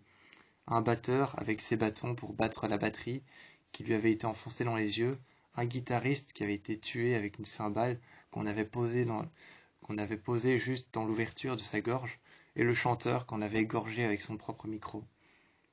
On lui avait enfoncé son micro dans la gorge. J'ai regardé s'ils me suivaient bien, les 4 adolescents. Ils m'ont suivi et ne se sont même pas retournés. On est parti un peu plus loin et j'ai fermé la porte. Et j'ai fait valser un mur de briques sur le côté qui ne tenait plus très bien contre la porte pour ne pas qu'il se réouvre et que cette femme nous attrape. On est arrivé dans un quartier plutôt mal fréquenté. Quand on est arrivé dans ce quartier plutôt mal fréquenté, je m'attendais à plein de cadavres. Je m'attendais à plein de cadavres, et ben non, il n'y avait pas plein de cadavres, juste des bordels qui étaient fermés. Il y avait des bordels qui étaient fermés, des filles de joie qui étaient par terre, qui étaient allongées, égorgées. Il y avait des couteaux qui étaient juste le long de leur gorge. Juste la lame du couteau était le long de leur gorge. Ces femmes s'étaient égorgées. Mais toutes ces femmes avaient quelque chose en plus que tout le monde n'avait pas. On leur avait retiré le couteau. Peut-être qu'elles étaient plus violentes ou pas. Peut-être que c'était parce que c'était des filles de joie. Je sais pas, mais elles étaient toutes mortes. Et ces femmes avaient été égorgées. Ou alors s'étaient égorgées elles-mêmes. On est arrivé dans ce quartier, il y avait un cadavre contre une voiture. Ce cadavre contre cette voiture, c'était une femme. On lui avait retiré son couteau, bien évidemment. Et l'autre femme était contre l'autre roue. On lui avait retiré son couteau, elle aussi. Elle venait de s'égorger et le sang coulait encore. Le sang coulait encore, elle avait ses bas qui étaient ouverts, déchirés. Elle avait ses vêtements qui étaient déchirés. Complètement. Complètement, tous ses vêtements étaient déchirés. Ses bas. Et elle avait des talons aiguilles, ces talons aiguilles étaient cassés. C'étaient des grands talons aiguilles, des chaussures noires. Cette femme était contre la voiture et l'autre femme, qui était en mini-jupe, était contre la voiture. Égorgées sur le côté, on leur avait toutes retiré le couteau. Il y en avait une autre qui était posée sur le capot de la voiture et un homme qui était posé juste sur elle à côté, son ventre sur la jeune femme. J'ai regardé cette voiture un instant, j'ai commencé à courir. J'ai commencé à courir le plus loin possible et je me suis enfermé à l'intérieur d'une maison. C'était pas une maison, c'était un bordel. Je me suis enfermé à l'intérieur de cette maison et il y avait une femme qui avait été empalée sur une barre de pole dance. Cette femme qui avait été empalée sur une barre de pole dance avait le cou totalement ouvert. Le sang coulait encore. À sa main, il y avait un couteau, lame vers le bas. Les clients qui étaient juste en face et qui la regardaient, qui devaient la regarder depuis les petits ronds VIP, qui étaient l'un à côté de l'autre, étaient tous égorgés. Il y en avait un qui avait la main juste dans le visage de son ami et qui tenait un couteau. L'autre tenait un couteau et venait de s'égorger. À côté, il y avait son ami avec 2 verres d'alcool qui étaient encore remplis. Elle ne s'était même pas évaporée. Il y avait la bouteille qui leur avait été servie. Et à côté, son ami qui avait un couteau sous la gorge, qui avait gardé ce couteau sous la gorge et sa gorge qui était ouverte. C'était comme ça pour toutes les personnes, et ensuite on a couru. On s'est enfermé dans une voiture, et il y avait un cadavre qui me regardait, les mains sur le volant, avec la gorge ouverte. Il y avait un bébé sur le côté, qui était mort, qui avait été poignardé. J'ai regardé l'enfant qui avait été poignardé au moins une centaine de fois. Je me suis dit comment c'est possible d'être aussi violent. J'ai fermé la porte, et là le cadavre de la femme est tombé. Le cadavre de la femme est tombé alors que je venais de fermer la porte. C'est simple, sa main était restée accrochée à la poignée, avait ouvert la porte de la voiture et elle était tombée par terre. La voiture, à un moment, s'est mise à clignoter. Et les rétroviseurs se sont mis à tourner. Les rétroviseurs se sont mis à tourner automatiquement. Et en face, les phares se sont mis à clignoter, à s'allumer. Juste en face de moi, sur l'autre voiture, il y avait la vitre qui était brisée. Cette femme s'était tapé 4 fois la tête sur sa voiture. Elle s'était tapé 4 fois la tête sur sa voiture. La vitre à l'avant était brisée. Il y avait 4 gros impacts et elle avait une blessure avec un morceau de verre qui était juste enfoncé dans son front. J'ai regardé ce quartier et nous sommes partis en courant. Sans même nous retourner, nous sommes partis en courant. Tout le monde ici avait été violent, voire plus que violent. Mais les femmes avaient eu quelque chose en plus que tout le monde. On leur avait retiré leurs armes. Je ne savais même pas où ils les avaient rangées, jusqu'à ce que je trouve une sorte d'essaim de couteau accroché à des chaînes juste au-dessus d'une maison. On s'est enfermé là pour passer la nuit, mais ce n'était toujours pas sûr. Il y avait plein de cadavres autour de nous, accrochés et empalés par des couteaux contre les murs. Il y avait cette femme à l'entrée, c'était la guichetière. Il y avait cette femme à l'entrée qui s'était égorgée, La guichetière avait été déplacée, il y avait une traînée de sang sur le sol, et elle avait été accrochée en croix de Jésus avec des couteaux dans la main et des couteaux dans le pied, dans les pieds qui avaient été mis l'un sur l'autre, et elle avait été accrochée au mur. Elle était égorgée et sa tête penchait juste sur l'avant, et le sang tombait tout le long de son corps et tombait tout le long du mur. C'est même pas que sa tête penchait en avant, c'était que sa tête était posée contre le plafond, ce qui faisait que sa tête était penchée en avant. La plaie était ouverte mais refermée à cause de sa tête qui se pliait vers le bas, et le sang coulait. On l'a regardé et on est monté au 2e étage. Toutes les portes étaient fermées, et en bas de la porte dépassait à chaque fois une lame de couteau. Pour indiquer que quelqu'un était à l'intérieur mort et qu'il y avait encore un danger, dépassait une lame de couteau juste en dessous de la porte. À un moment, on s'est protégé dans une boucherie, et on est allé à l'arrière, dans la chambre froide. Tout me paraissait normal et tout me paraissait bien sécurisé. À l'arrière, il y avait des grands morceaux de viande et des cochons qui étaient accrochés.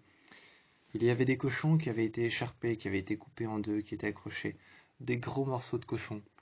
Et juste leur tête qui dépassait. Juste leur tête qui dépassait ou alors qui avait été mise dans des sacs qui avaient été posés sur une table en métal juste à côté de moi. J'ai vu tous ces morceaux de viande, ces énormes morceaux de viande qui faisaient la taille d'un cochon entier, accrochés à des crochets. Je marchais avec un couteau en main, toujours la pointe et la lame vers le bas. Je marchais et je déplaçais les morceaux de viande, jusqu'à ce que ce que je trouve devant moi, ce soit 2 pieds. À un moment, j'ai déplacé un morceau de viande, puis un autre, et j'ai senti quelque chose me toucher, comme un orteil. Je me suis tourné, et j'ai vu qu'une femme était suspendue, par la mâchoire, le crochet dans la mâchoire, qui ressortait à l'arrière de sa bouche, en dessous de sa langue. Comme un énorme piercing, ce crochet passait en dessous de sa mâchoire, et ressortait juste dans sa langue.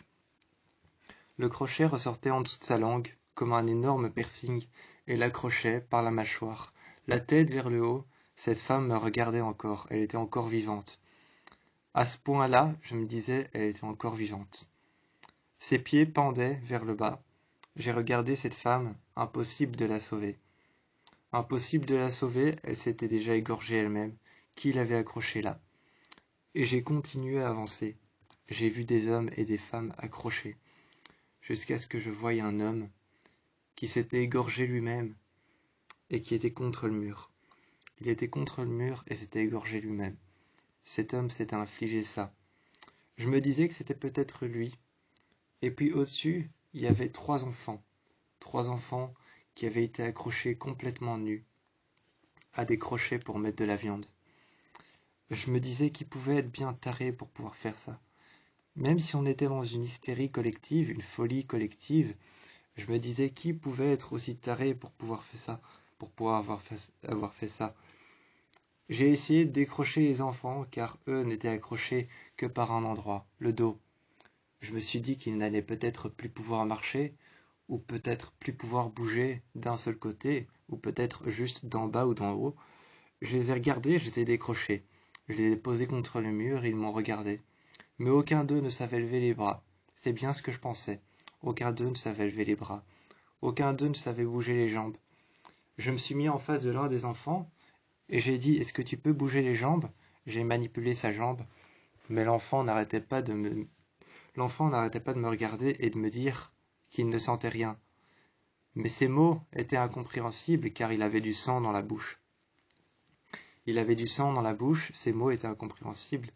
Je ne comprenais pas trop ce qu'il voulait me dire, mais je comprenais qu'il voulait me dire qu'il n'arrivait pas à bouger sa jambe, car c'était moi qui la faisais bouger. Un moment, je faisais bouger ses bras, voir s'il pouvait garder son bras en l'air, mais son bras retombait toujours.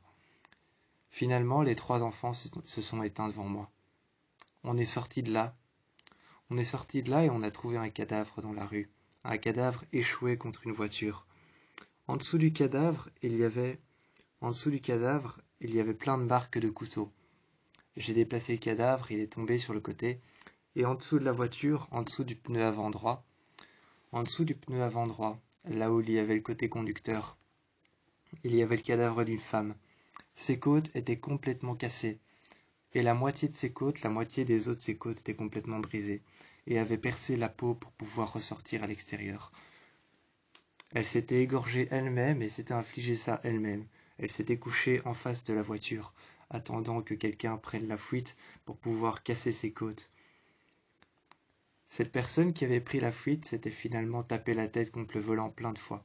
Son crâne était ouvert et il s'était enfoncé le couteau là où son crâne était complètement ouvert. Son arcade sourcilière était ouverte et percée. Il s'était arraché un piercing sur le côté. Son arcade sourcilière était déjà ouverte et il s'était frappé plein de fois la tête contre le pare-brise, contre la vitre du passager, contre la vitre à côté de lui, il s'était frappé plein de fois la tête. Son arcade sourcilière était complètement ouverte, et dans son front, il y avait un énorme trou, dans lequel il s'était ensuite enfoncé le couteau. J'ai regardé ce cadavre, et je me suis dit comment est-ce qu'on peut sombrer dans une folie aussi noire. Cette femme par terre, j'ai essayé de la déplacer, mais la roue était trop enfoncée et trop importante. Elle était trop enfoncée dans son corps. Alors je l'ai laissée là et nous sommes partis. Là où travaillaient deux hommes dans la forêt, je pense qu'on a retrouvé le pire des cauchemars. Même si pour moi, jusqu'à là, le pire des cauchemars, ça restait quand même ce quartier mal fréquenté où on a vu toutes les femmes et tous les hommes qui étaient morts par terre. Ce quartier mal fréquenté, c'était quand même pour moi le pire des cauchemars. Je pense même que si je pouvais faire une liste, le pire des cauchemars pour moi, c'était celui-là. En deuxième position, je pense que je mettrais l'abattoir dans lequel on a trouvé des corps, des enfants qui avaient été accrochés comme de la viande à faire sécher sur le côté. Mais je pense que le pire des cauchemars, c'était celui-ci. On l'avait devant les yeux. Un homme avait été abattu de sang-froid par un autre homme. Ces deux hommes étaient venus avec un pick-up. C'était un pick-up noir. C'était un pick-up noir et quand je me suis appuyé dessus pour pouvoir regarder la scène, regarder la scène, je ne m'attendais pas à ça. Quand je me suis relevé, j'ai essayé de m'appuyer contre le pick-up avec ma main. Avec ma main, j'ai essayé de m'appuyer le bras tendu contre le pick-up, mais j'ai glissé. Je me suis alors retourné et je me suis regardé dans le rétroviseur. Mon dos était complètement couvert de sang. Il y avait plein de sang qui était sur le pick-up, mais comme il était noir, je n'ai pas pu le voir tout de suite. Il n'y en avait pas sur les vitres, uniquement sur le métal. Uniquement sur le métal, sur la tôle de la voiture. Uniquement sur la carrosserie, il y avait du sang. J'ai regardé les vitres, et c'est la question que je me suis posée. Pourquoi est-ce que les vitres sont si intactes? Pourquoi est-ce qu'elles sont si intactes, si impeccables, si impeccablement lavées? Et quand j'ai vu l'intérieur, j'étais surpris. Surpris d'avoir vu deux bras coupés. Les deux hommes étaient l'un à côté de l'autre. J'ai su qu'il y avait l'un des deux qui avait été abattu par... J'ai su que l'un des deux avait été abattu par la personne avec qui il était, par son ami, son copain, son collègue, je ne sais pas ce que c'était pour lui, mais cette personne, j'ai su qu'elle l'avait abattu de sang-froid, parce que l'autre homme portait dans sa main une machette, aussi grande que son bras. Il portait une machette qui était couverte de sang. Et cette machette était couverte de sang juste tout au bout. Cette machette était couverte de sang juste tout au bout, pas le long de la lame. Si elle avait été couverte de sang le long de la lame, il aurait simplement entaillé son copain, tandis que là, la lame était simplement couverte de sang au bout, ce qui veut dire qu'il a enfoncé la machette dans son copain. Son ami, son copain, son collègue, je ne savais pas ce que c'était, et j'ai regardé la personne avec qui il était. Elle était posée sur une tonne de bois qui avait été coupée. Une tonne de morceaux de bois avait été coupée et posés en rondins les uns sur les autres. Et ces tonnes de morceaux de bois qui avaient été posés en rondins les uns contre les autres avaient été posés en rondins sous un filet vert juste devant le pare-choc de la voiture. Son corps était là, avec un bras coupé qui était à l'intérieur. La machette était enfoncée dans son dos, au niveau de l'épaule. J'ai dû la retirer et m'appuyer sur son corps contre les rondins. Les rondins ont commencé à bouger sous le poids de son corps. J'ai dû m'appuyer une jambe contre son corps, une jambe contre les rondins. Une jambe au sol, une jambe contre son corps. Je me suis appuyé et j'ai retiré la machette. Quand j'ai retiré la machette, je l'ai essuyé. Je l'ai essuyé avec un simple t-shirt que j'avais trouvé. Le t-shirt de l'un des hommes que j'ai trouvé, je l'ai retiré. Et j'ai essuyé la machette avec le sang. J'ai jeté le t-shirt par terre et je suis parti avec cette machette qui allait me servir. J'ai dû retirer la machette telle l'épée d'Excalibur. J'ai dû la retirer tel le prince Arthur, telle l'épée d'Excalibur, j'ai dû la retirer. J'ai dû la retirer vers le haut. Et j'ai regardé ce massacre tout autour de moi. Les troncs d'arbres, l'écorce qui avait été enlevée. Peut-être pendant la lutte, l'écorce avait été enlevée, parce que l'un d'eux s'était accroché aux arbres. Les branches brisées qui étaient tombées sur eux, qui les avaient blessés. Les morceaux de chair un peu partout, accrochés aux arbres. Et les deux cadavres, l'un à côté de l'autre, par terre, avec un bras sectionné et coupé au niveau de l'épaule. Même pas au niveau du début du bras, sectionné au niveau de l'épaule. Et tout le bras était à l'intérieur, posé en croix, au niveau du conducteur.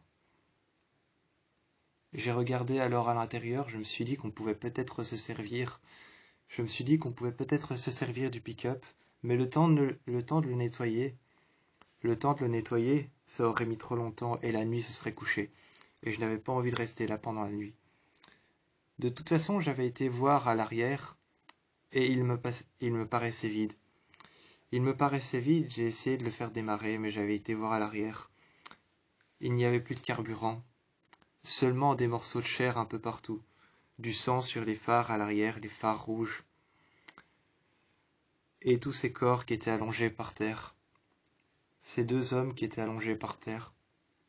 J'ai pris la machette et nous sommes partis, pas en courant, mais nous nous sommes éloignés le plus loin possible. Aucun des deux ne pouvait se réveiller, car ils avaient le bras coupé et ils avaient perdu beaucoup trop de sang. Une hémorragie interne, une hémorragie externe. Pour le coup, je m'étais dit qu'une hémorragie les avait peut-être tués, avant même qu'ils ne puissent se relever et marcher avec le bras coupé. Alors on est parti tout simplement, moi avec la machette en main et la main couverte de sang. Et nous nous sommes en allés. Un peu plus loin sur la route, on a vu une voiture blanche. Une voiture blanche avec une vitre brisée. Là, on a pris la voiture, j'ai ouvert la porte, un cadavre est tombé, couvert de coups de couteau, au niveau des épaules jusqu'au bas du dos, jusqu'au bassin, et avec une coupure sur la jambe, une fine coupure d'un petit couteau que la dame tenait encore en main, et elle était par terre, accrochée à la roue de sa voiture. Faut croire que quelqu'un avait essayé de partir avec. Nous sommes partis avec, quand j'ai su décrocher ses mains de la roue de sa voiture. Plus tard, la voiture a fait comme un bond, et j'ai été voir en dessous de la roue. Je me disais peut-être un opossum ou alors un raton laveur.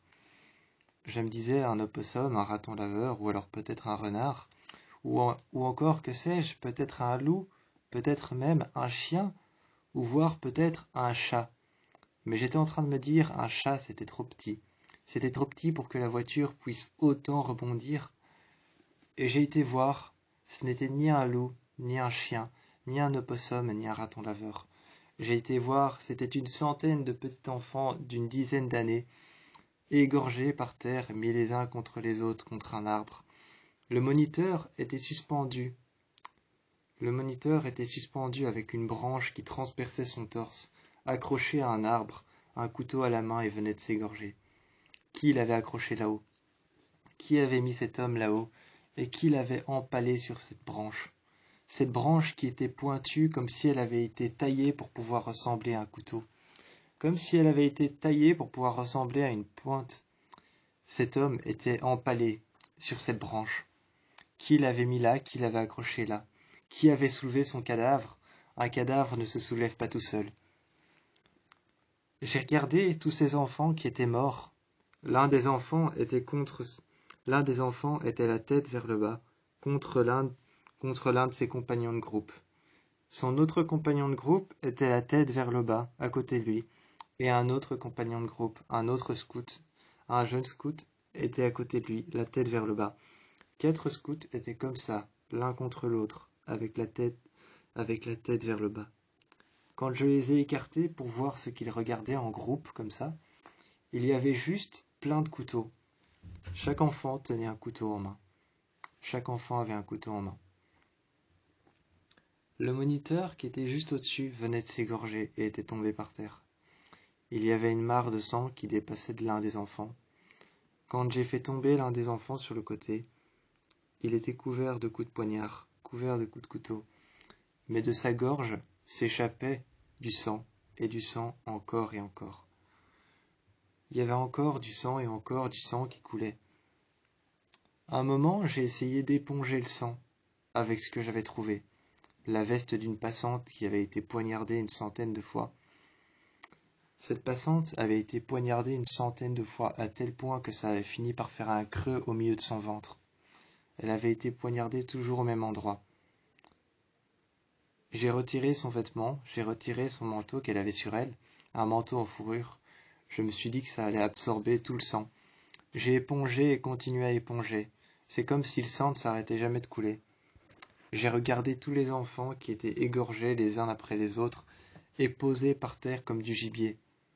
L'enfant qui était sous ma voiture, l'enfant qui était sous la voiture qu'on avait trouvée, ma voiture pour le moment, avait le crâne complètement brisé. On ne voyait plus que le rond que formaient ses yeux. Dans son crâne, on ne voyait plus que le rond que formait le trou de ses yeux. Son nez était brisé, sa mâchoire était cassée en deux. Sa mâchoire externe, sa mâchoire d'en dessous était brisée en deux. Sa mâchoire d'au-dessus était brisée en 4 parties, et on ne voyait plus que le cercle que formaient ses yeux dans son crâne. Il y avait la moitié de la chair qui avait été enlevée jusqu'à l'os. Sa main était par terre complètement éraflée, et la moitié de son corps était brûlée. Qui avait brûlé un enfant comme ça? Et son corps était complètement éraflé, complètement griffé, complètement coupé. Et tous les autres enfants étaient partout, éparpillés dans le parc comme de vulgaires gibiers. À un moment, j'ai trouvé un animal mort.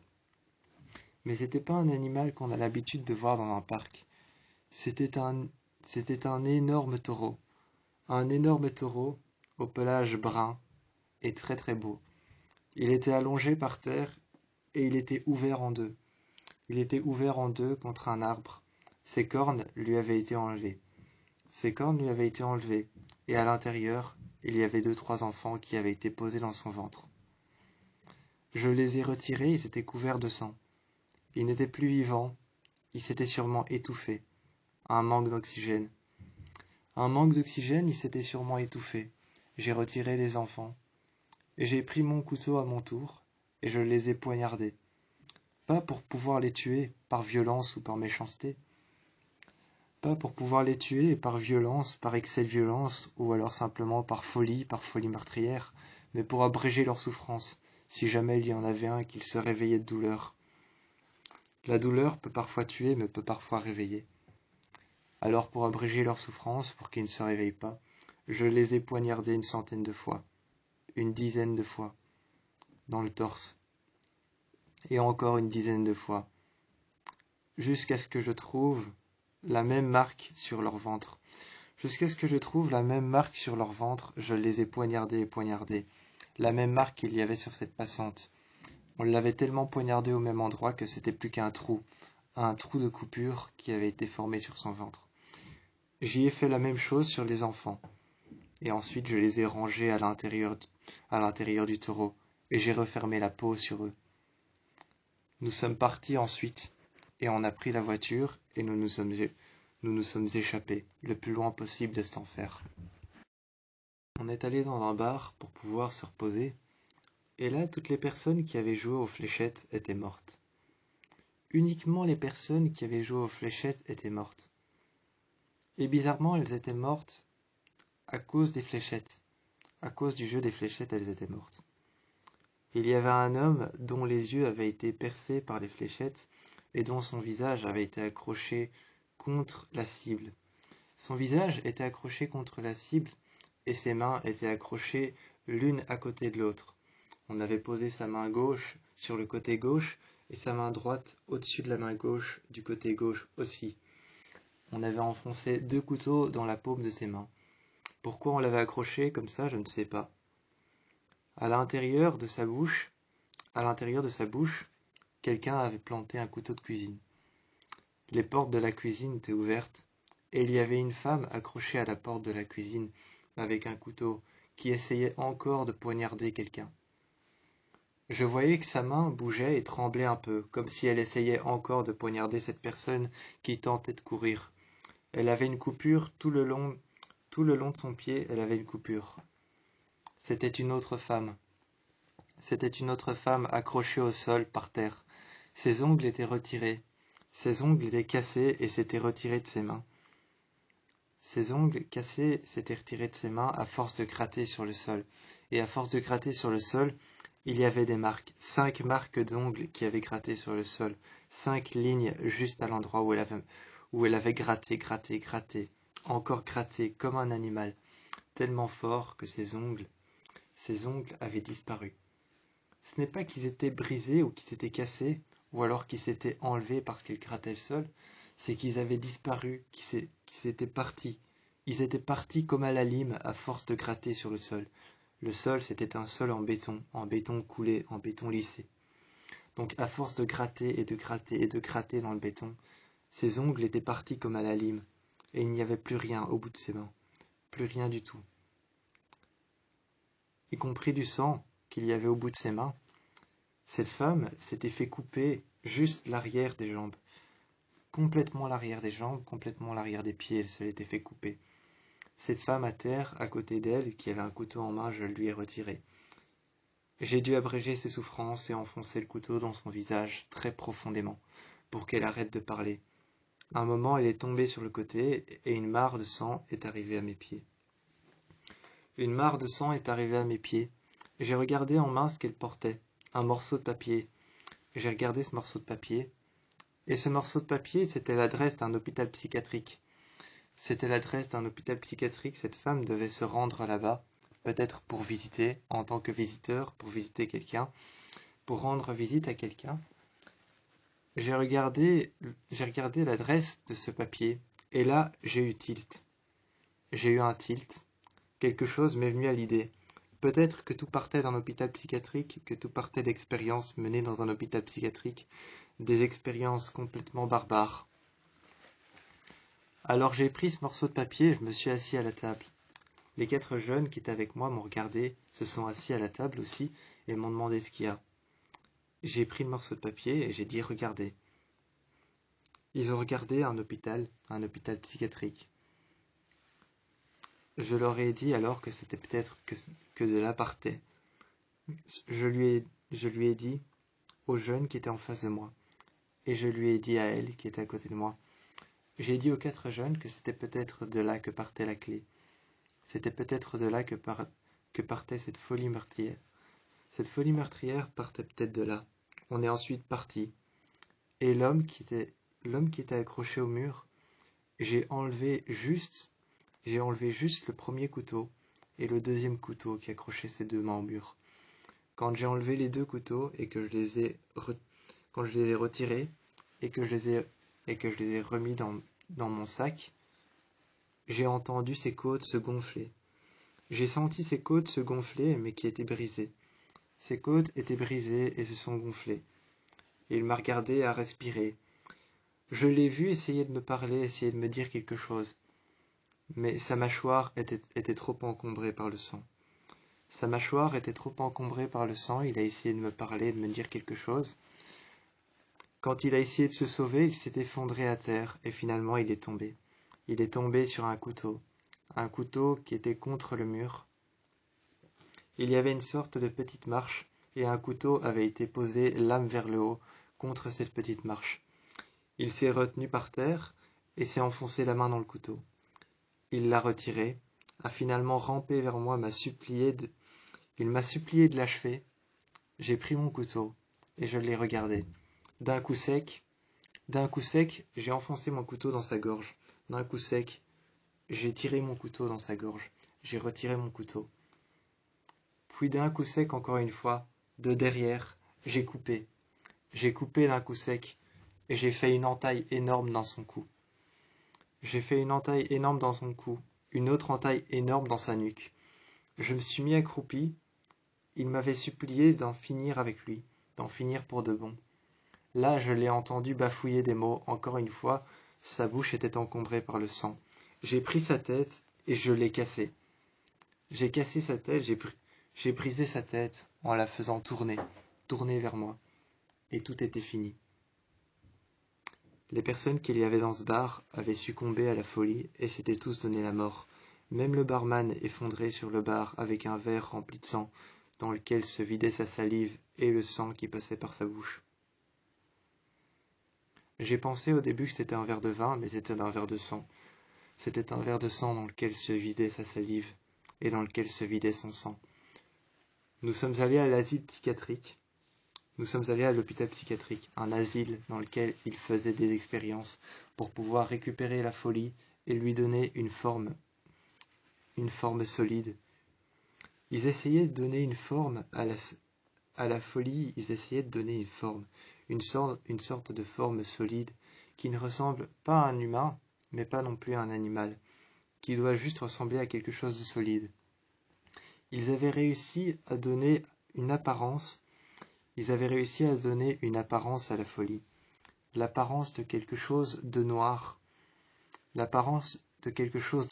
et de visqueux, comme un parasite noir et visqueux, avec des épines comme un oursin, avec une sorte de liquide visqueux et noir qui coule, avec des épines comme un oursin, une sorte de boule sur le côté,